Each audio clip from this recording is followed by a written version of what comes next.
Alors, bonsoir tout le monde, j'espère que vous allez bien. Mathieu Martel avec vous, directement de Montréal pour un petit Facebook Live en ce jeudi 29, oui, 29 mai 2025. Alors, je suis de retour enfin, durant la fin de la semaine, pour vous entretenir d'un thème que vous voyez à l'écran concernant l'étonnement. Mais avant d'entamer notre thème, nous allons bien sûr, comment dire, nous allons bien sûr passer à quelques points d'information pour vous mettre à jour sur nos prochaines activités. Alors bien sûr, nous avons deux rencontres qui s'en viennent et celles-ci ont lieu au mois de juin. Alors voilà, une rencontre Zoom à la fois en direct samedi le 7 juin à 10 heures du matin, heure de Montréal, 16 heures, heure de France. Sur le thème, sur quel thème? Oui, j'envoie ça ici, sur la lettre à Ménécée, sur la philosophie d'Épicure. Je mets le tout dans le clavardage pour que vous puissiez vous inscrire. Si vous ne pouvez pas être là en direct, vous allez pouvoir bien sûr vivre cette expérience en différé ou en reprise. Vous allez avoir le lien vidéo pour un mois durant. On me dit que le son et l'image sont adéquats, alors je continue.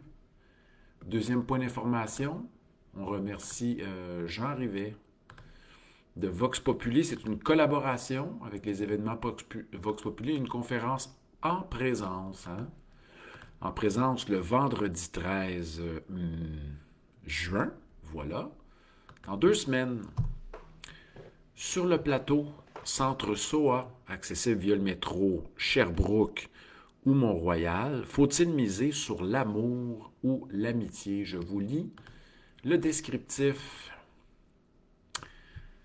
Une invitation à repenser nos liens dans un monde où l'amour se réduit parfois à un simple échange de services affectifs, financiers ou charnels.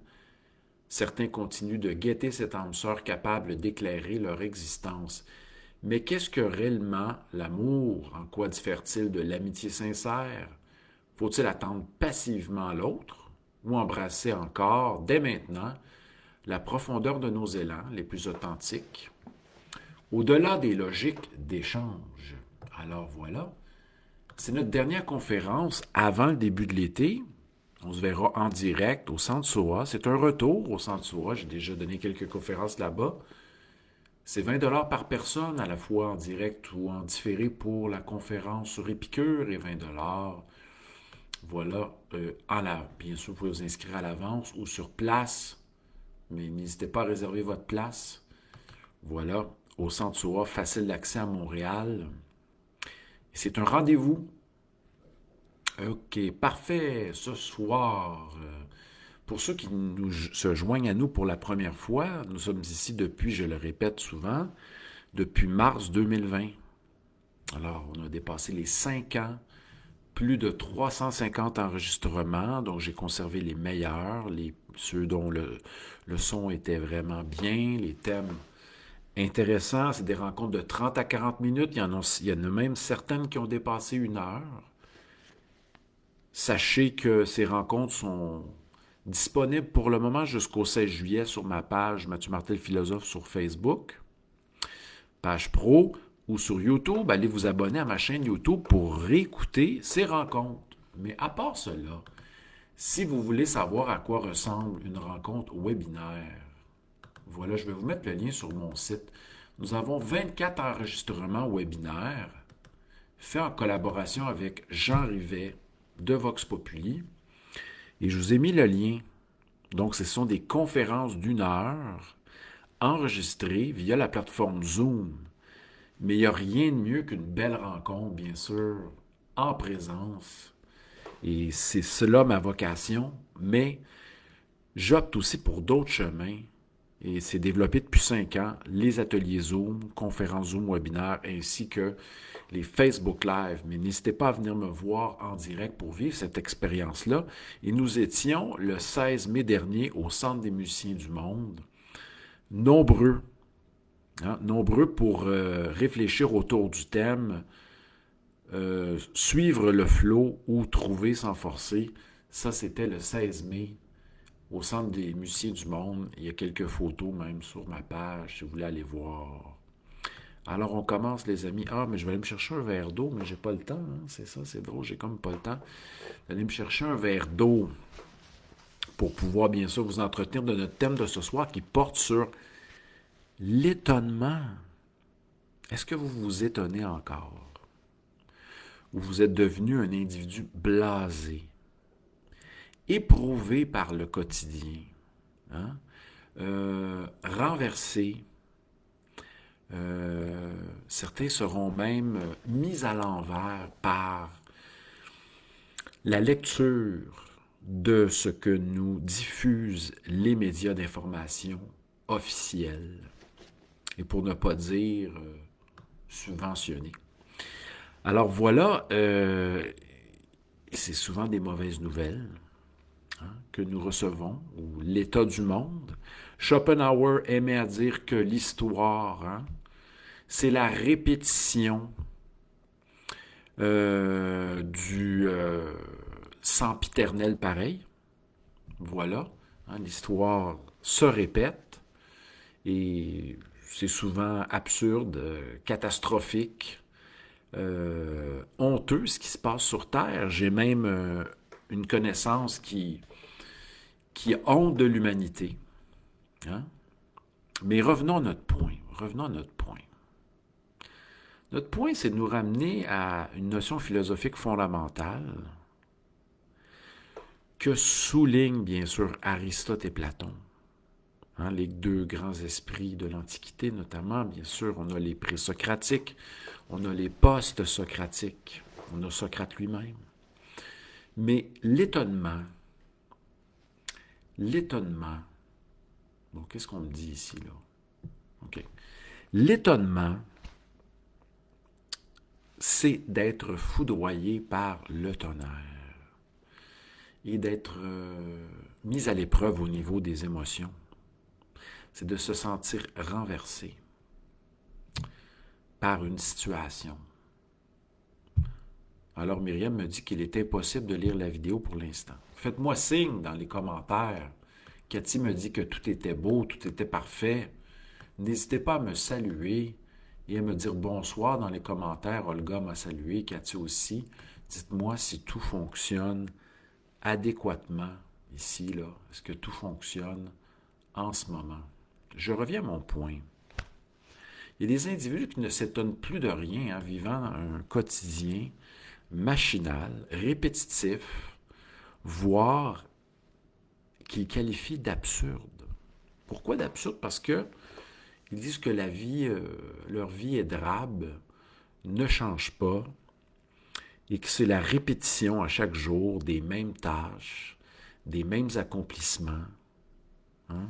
C'est une mécanique qui se répète. Camus avait souligné cette absurdité de la vie du quotidien.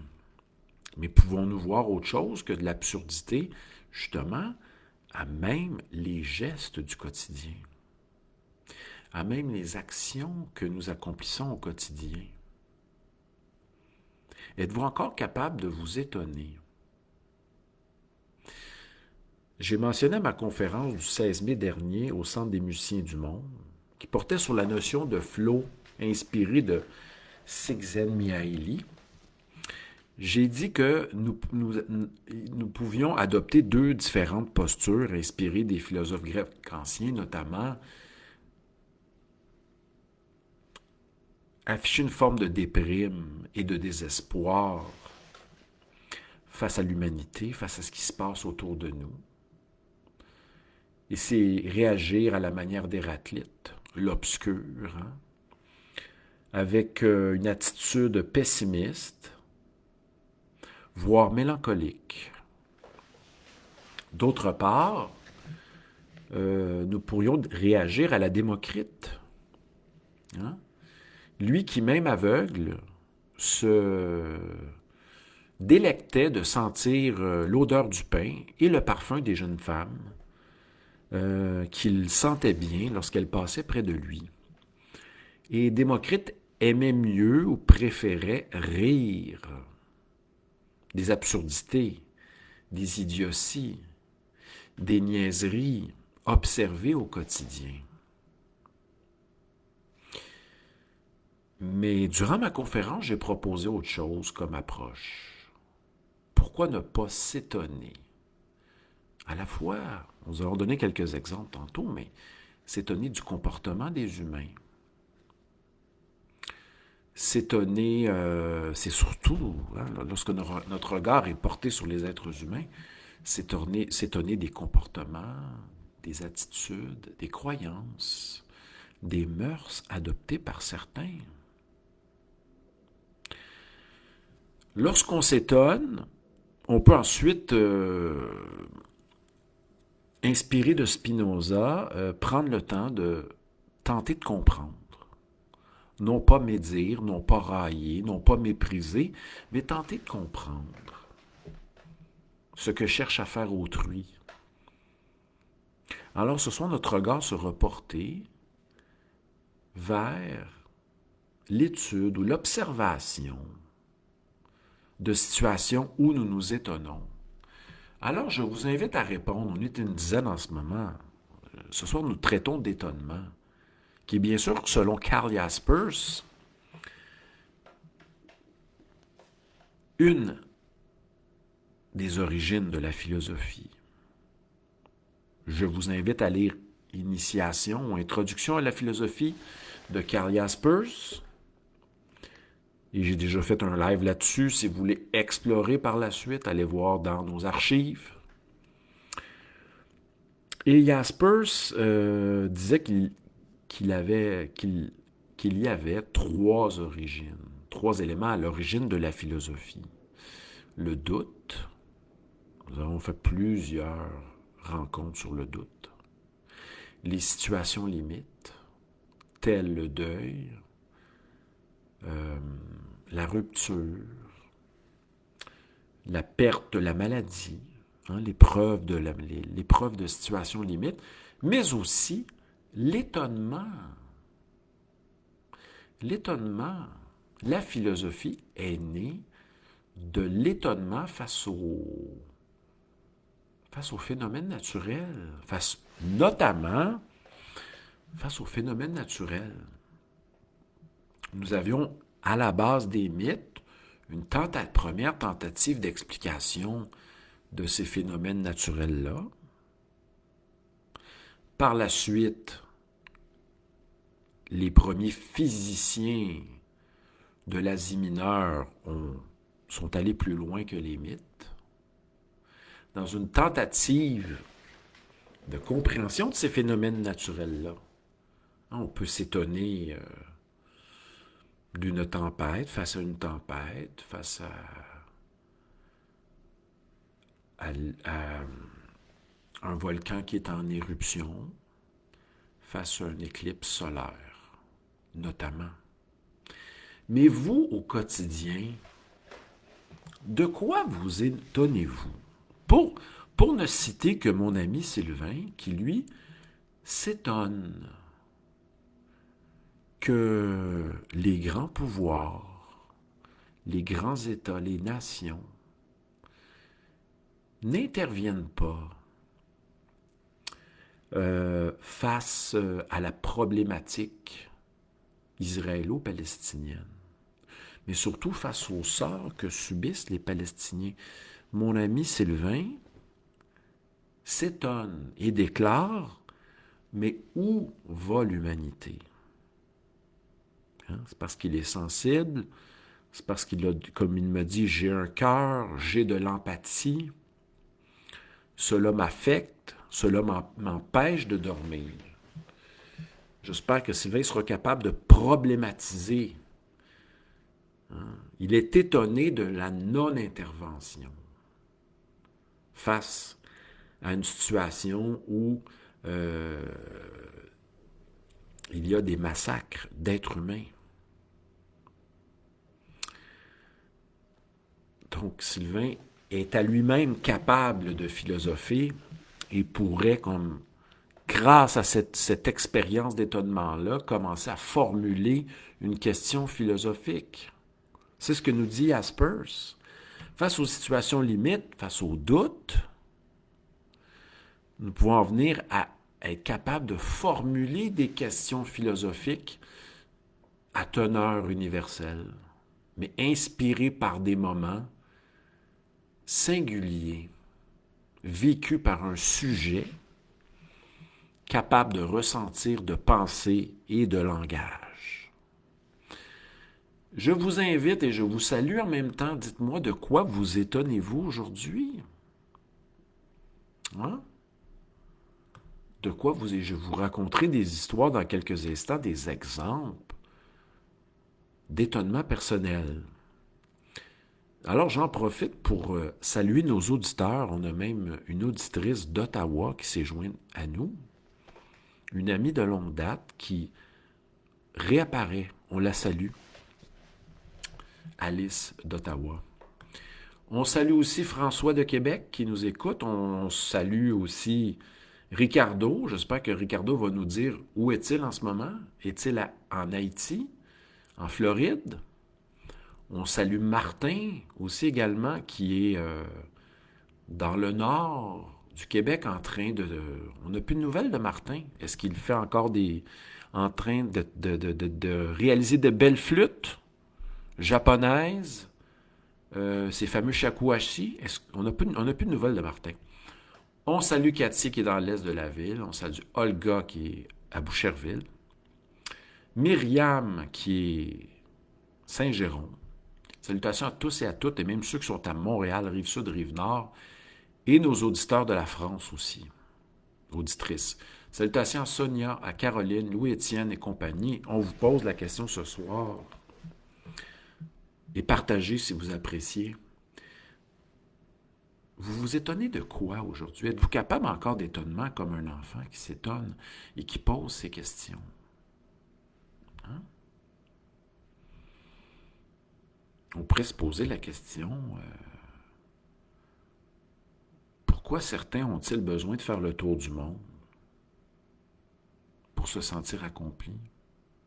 C'est les questions de Hulari Gopala Krishnamurti, et non pas Jiddu. On parle de Urali Gopala, qui se disait, mais que se passe-t-il? Les gens veulent aller en retraite spirituelle à l'autre bout du monde, se lancer en bungee dans le vide, faire le tour du monde, attendre l'âme sœur comme des déchaînés, se lancent à travers les collections d'instruments de musique ou veulent élaborer leur cave à vin. Et on peut s'étonner, mais que cherchent ces individus? J'ai même une connaissance qui bien sûr, recherche le guérisseur ultime, la voie des arts martiaux parfaite, la spiritualité parfaite, il est souvent déçu. Alors, on pourrait même se demander pourquoi certains, je suis étonné devant ces gens qui cherchent, qui cherchent, des chercheurs de vérité. D'autres se diront peut-être que c'est mieux que de se contenter que de suivre le troupeau, d'être conformiste et d'agir en mouton. Hein? Les moutons seront tondus et on les tond pour qu'ils aient un meilleur prix à l'abattoir, semble-t-il. Mais hein, on peut s'étonner. Encore, est-ce que vous vous étonnez encore? Moi, je m'étonne. Je m'étonnais de mon ancien collègue, Sylvain. Ah, un autre Sylvain. Les Sylvains sont des individus assez spéciaux. Hein? Qui apprenaient le pali. Allait voir un maître spirituel indien. Et se disait, je suis content de pouvoir côtoyer un éveillé. Wow! Lorsqu'on veut apprendre à comprendre l'autre ou à mieux le saisir, il faut se laisser toucher. Hein? Par des comportements qui sont très différents des nôtres. Et au lieu de les juger, de les condamner, on peut s'étonner. Certains vont mettre des individus en boîte parce qu'ils soutiennent certaines croyances ou opinions. Je ne te parle plus parce que tu soutiens tel politicien. Hein? On pourrait se demander pourquoi soutiens-tu ce politicien? On pourrait être étonné. Ah, toi qui es intelligent, pourquoi soutiens-tu ce politicien? Waouh, ça m'étonne, j'aimerais en savoir plus. Donc, on peut y aller dans une perspective d'ouverture et non pas de mise en boîte. Hein? La mise en boîte, ça rassure. Tu penses différent de moi, tu es contre moi, je te rejette, je te bannis, je te renie, etc. Je ne te parle plus, c'est fini. Ça, c'est facile, c'est la voie de la facilité. Mais comme disait Kant, vivre avec, hein, dans l'ambiguïté, dans le fait de ne pas toujours savoir, de ne pas toujours comprendre. Est-ce qu'on va la trouver, la fameuse phrase de Kant? Mais oui, Kant, je vais vous trouver ça. C'est ça, ambiguïté. Cette belle citation que je répète. Oui. Attendez, là. Attendez-moi, soyez patient. Je vais avec la citation de Kant. Là, ils ne veulent plus me donner de citation. Je vais demander à peut-être quelqu'un de me trouver cette... Hein? L'intelligence est liée au degré d'incertitude que vous êtes capable de supporter. Bon, je paraphrase bien. Revenons à notre point. Je vais vous lire dans quelques instants. Ce soir, je vous demande de quoi vous étonnez-vous aujourd'hui? Et après, sachez qu'un étonnement peut faire ressurgir des questions philosophiques. Et non pas juste simplement tomber dans les jugements de valeur. On peut bien sûr, grâce à l'étonnement, en venir à produire des questions philosophiques qui nous interpellent profondément. Nietzsche a voulu répondre à une des questions importantes dans sa philosophie. Il a questionné l'origine de la morale. Hein? D'où nous vient la morale? C'est quoi la généalogie de la morale? Fin du 19e. Il était interpellé par un questionnement. Il a dû être étonné d'abord. Nietzsche qui se disait toujours, comment dire, inspiré à traiter des questions qui l'inspiraient profondément, des problèmes qui l'inspiraient. Et il n'était pas question de traiter des problèmes qui n'étaient pas personnels, hein, à lui-même. On continue, je vous salue, merci, on est 11 en direct. Écoutez, à 11 dans une salle et à 11 sur un Facebook Live, c'est une réussite aujourd'hui, de mon côté. Hein. Voilà, j'en profite pour vous saluer et tenter de répondre à la question de quoi vous étonnez-vous aujourd'hui. Je vais faire la lecture et les commentaires dans quelques instants. Est-ce que Myriam a retrouvé son image? Myriam a beaucoup de difficultés à nous rejoindre de ce temps-ci. Salutations à Cathy. Salutations à Olga. Myriam. Salutations à Sonia, à Caroline qui est de retour. Ben oui, Caroline de Québec, on la salue. Salutations aussi à Anne-Marie.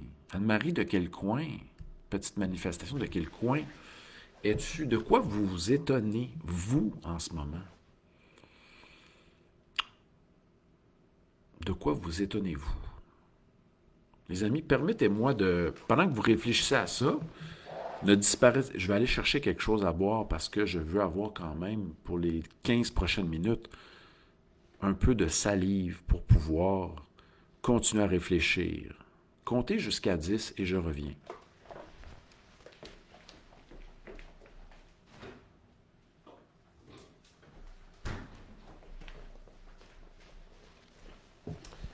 Bon, me revoilà. De quoi vous étonnez-vous aujourd'hui? Je déclare notre thème aujourd'hui. C'est l'étonnement, c'est une des origines de la philosophie. De quoi vous étonnez-vous aujourd'hui?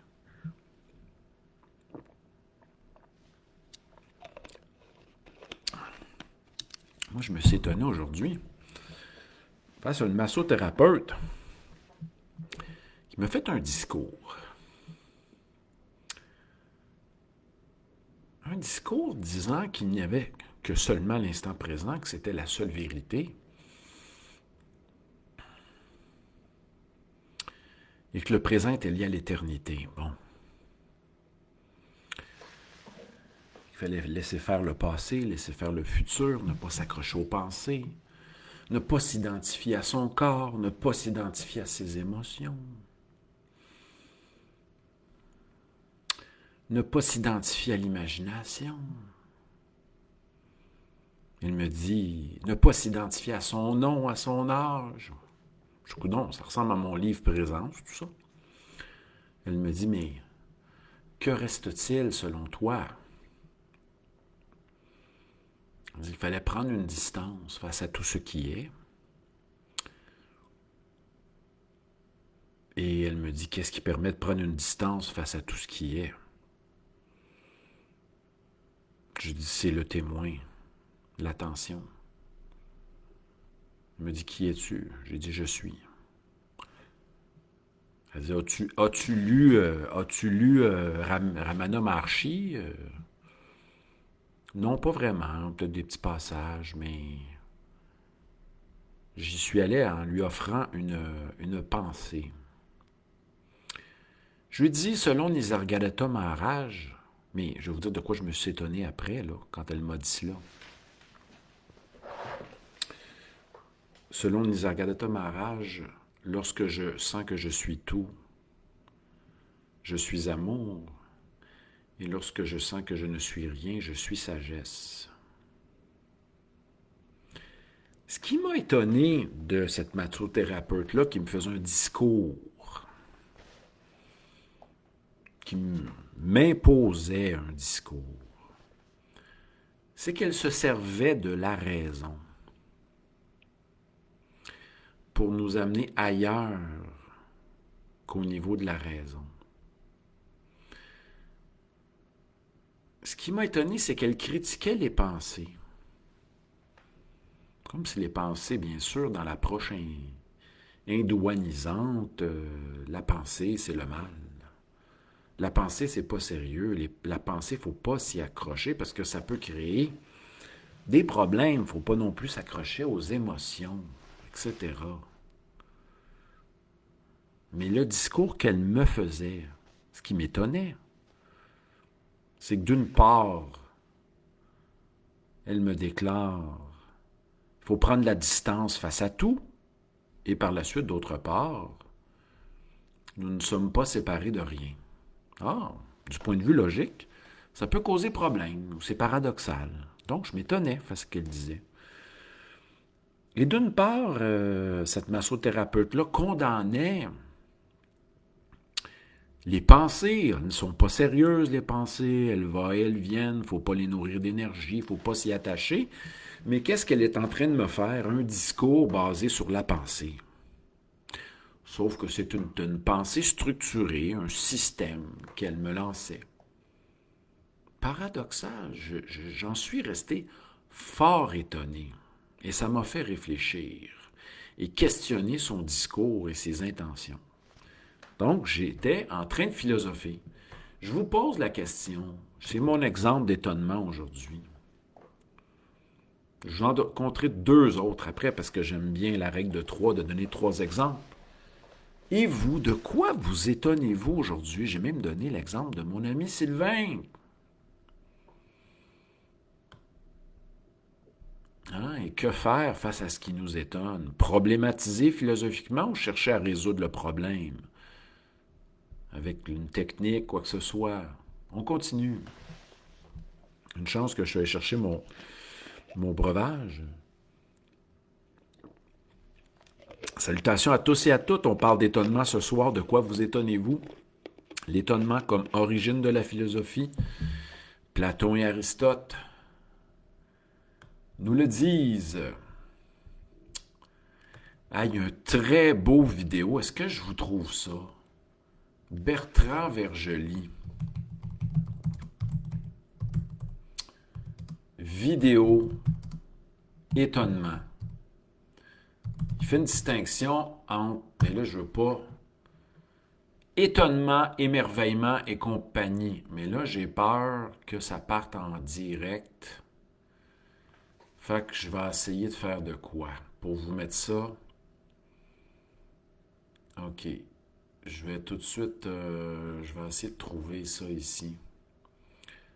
Oui, allez voir ça. Bertrand Vergely avec un grec, étonnement, émerveillement. Une belle vidéo de 4 minutes que je vais laisser par la suite. OK, les amis, je vous laisse ça par la suite dans les commentaires. On continue. De quoi vous étonnez-vous? On y va avec les commentaires. Louis-Étienne nous dit qu'il s'étonne. Hein? Qu'il s'étonne devant le fait de ne pas comprendre et ça le motive davantage à comprendre. C'est merveilleux, ça rejoint. Hein, comprendre les phénomènes naturels, les phénomènes humains. Hein, pourquoi certains sont-ils polyamoureux? Qu'est-ce qu'être polyamoureux, par exemple?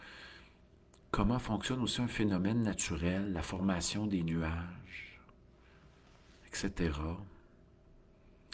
Donc, Louis-Étienne dit face aux faits, donc, lorsqu'il se retrouve devant une situation qu'il ne comprend pas, qui peut lui sembler absurde, illogique, incompréhensible, il va chercher à comprendre. Mais hey, là, il complète, ben oui. C'est le doute, l'étonnement, les situations limites sont un élan vers le désir de compréhension. Et comme le disaient Aristote et Platon, l'être humain cherche à comprendre par nature. Et le grand moteur de la compréhension, mis à part, nous dira Einstein, c'est la curiosité. C'est ce qui motive la compréhension. D'autres sont motivés par résoudre des problèmes, mais la curiosité, à vouloir comprendre un phénomène. On salue Sylvie qui vient de se joindre à nous. Est-elle en Floride? Est-elle dans le sud? On ne sait plus. Sylvie, elle est tout le temps sur la route. Hein? Elle baigne dans sa passion. Sylvie s'étonne de réussir ce qu'elle imagine. Là, le pouvoir de la visualisation. La visualisation créatrice. Avoir une intention face à un projet. Merci Sylvie, ça nous donne des exemples. De quoi vous vous étonnez, vous. Mariette Lang est d'accord avec Sylvain. Je vais envoyer le vidéo à Sylvain tantôt. Mariette rejoint Sylvain. Où s'en va notre humanité? Le transhumanisme, développement des technologies, l'intelligence artificielle, la déshumanisation. On est face à l'anomisme, le non-respect des règles. Nous baignons, nous fuyons dans le divertissement et nous allons vers l'art de masse au lieu de tourner le regard vers la fréquentation des grandes œuvres littéraires, classiques, du cinéma, des grands penseurs et des grandes femmes qui pensent également. On pensera à Hannah Arendt, Simone Weil, Martha Nussbaum, Hypatia d'Alexandrie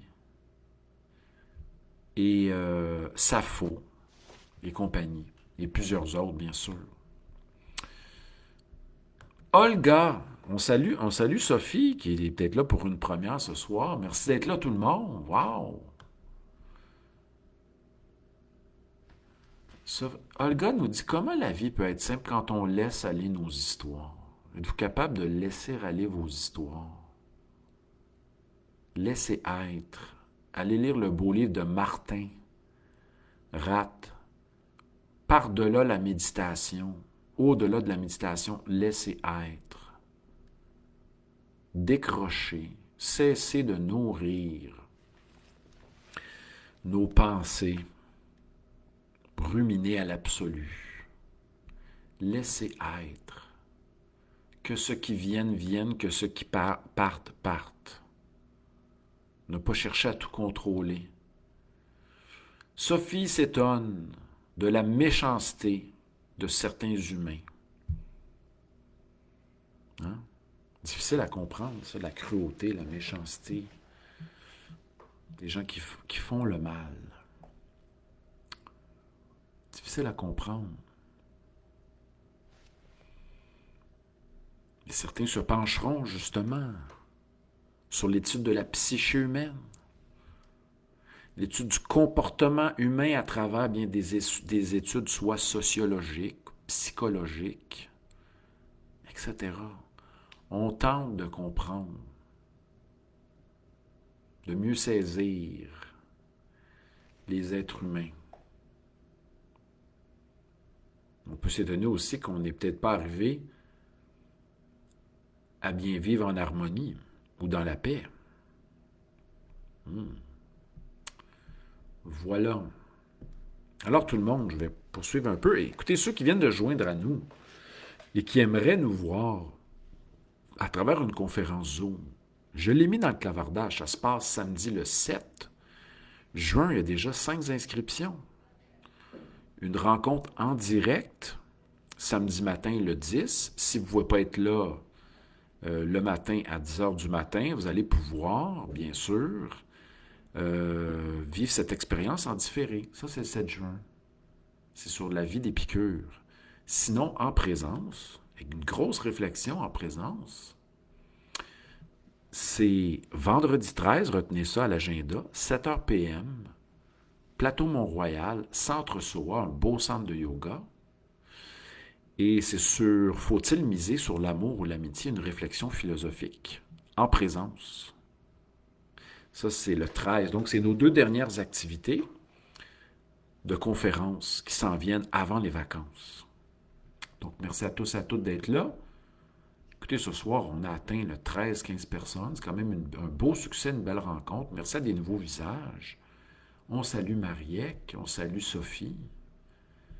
On salue tous les autres qui vont nous écouter par la suite, soit en secret, en différé. Sachez que, allez vous abonner aussi sur ma chaîne YouTube, Mathieu Martel, philosophe sur YouTube, pour pouvoir, dans le futur proche, réécouter certaines rencontres Facebook Live, hein, les rencontres de philosophie réflexive existentielle qui existent depuis 2020. Parce que vous savez quoi? Facebook va vouloir, à partir du 16 juillet, pour alléger leur serveur, etc., effacer ces vidéos. Donc, pour rester en contact, du moins, il y en aura des nouveaux, mais pour rester en contact, eh bien, allez vous abonner sur ma page. Alors, je vous remercie tous et toutes. Portez-vous bien.